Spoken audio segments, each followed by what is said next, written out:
بسم اللہ الرحمن الرحیم۔ آج میں دو مسئلے اہم ذکر کروں گا۔ پہلا مسئلہ یہ ہے کہ عصر کی نماز کے بعد یا فجر کی نماز کے بعد نفل نماز پڑھنا کیسا ہے۔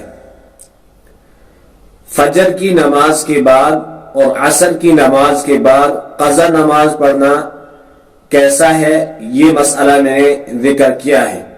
آج بیان کروں گا کہ فجر کی نماز کے بعد اور عصر کی نماز کے بعد نفل نماز ادا کرنا کیسا ہے۔ تو یاد رکھنا چاہیے، جب عصر کی نماز ہو جائے اس کے بعد نفل نماز ادا کرنا درست نہیں ہے۔ اسی طریقے سے جب فجر کی نماز ہو جائے اس کے بعد نفل نماز ادا کرنا درست نہیں ہے۔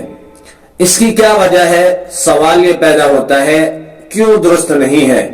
تو اس کے بارے میں حدیث ہے، ابو ہریرہ رضی اللہ تعالی عنہ سے روایت ہے کہ عن ابی ہریرہ رضی اللہ تعالی عنہ قال نہى رسول اللہ صلی اللہ علیہ وسلم عن صلاتین بعد الفجر حتى تطلع الشمس وبعد العصر حتى تغرب الشمس۔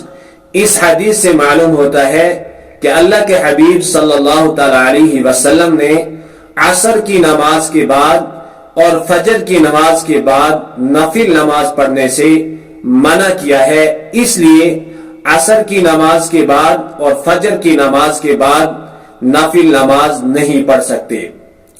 دوسرا اہم مسئلہ یہ ہے، شاید یہ کسی کو معلوم ہو، علماء کرام کو تو معلوم ہوگا، لیکن عوام کے بارے میں یہ میں گارنٹی کے ساتھ کہتا ہوں شاید ہی کسی کو معلوم ہو کہ ایک شخص نماز پڑھ رہا تھا یا پڑھ رہا ہے، نماز پڑھتے پڑھتے اس کی پہلی رکعت میں یا دوسری رکعت میں یا تیسری رکعت میں ایک ہی سجدہ ہو گیا۔ مطلب یہ ہے کہ اس نے پہلی یا دوسری یا تیسری رکعت میں ایک ہی سجدہ کیا، کیونکہ دو سجدے فرض ہیں، اس نے ایک ہی سجدہ کیا۔ اب اگر ایسا کوئی کرتا ہے تو ہم لوگ سیدھے نماز کو توڑ دیتے ہیں، ہم کہتے ہیں کہ سجدہ کرنا فرض ہے، فرض چھوٹ گیا تو نماز بھی ختم ہوگی، تو اس طریقے سے ہم کرتے ہیں، لیکن ایسا بالکل بھی نہیں کرنا ہے۔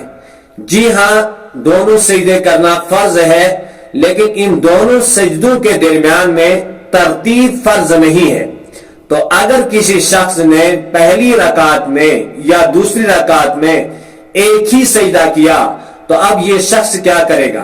اگر اس نے پہلی رکعت میں ایک ہی سجدہ کیا تو دوسری رکعت میں یہ 3 سجدے کرے گا اور آخر میں سجدہ سہو بھی کرے گا، اس کی نماز بالکل صحیح ہو جائے گی۔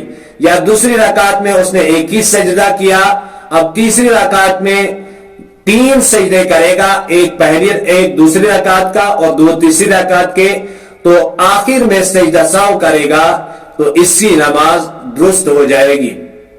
اگر کسی کو کوئی سوال ہے تو وہ سوال کر سکتا ہے، انشاءاللہ تعالی قرآن و حدیث کی روشنی میں اس کا جواب دیا جائے گا۔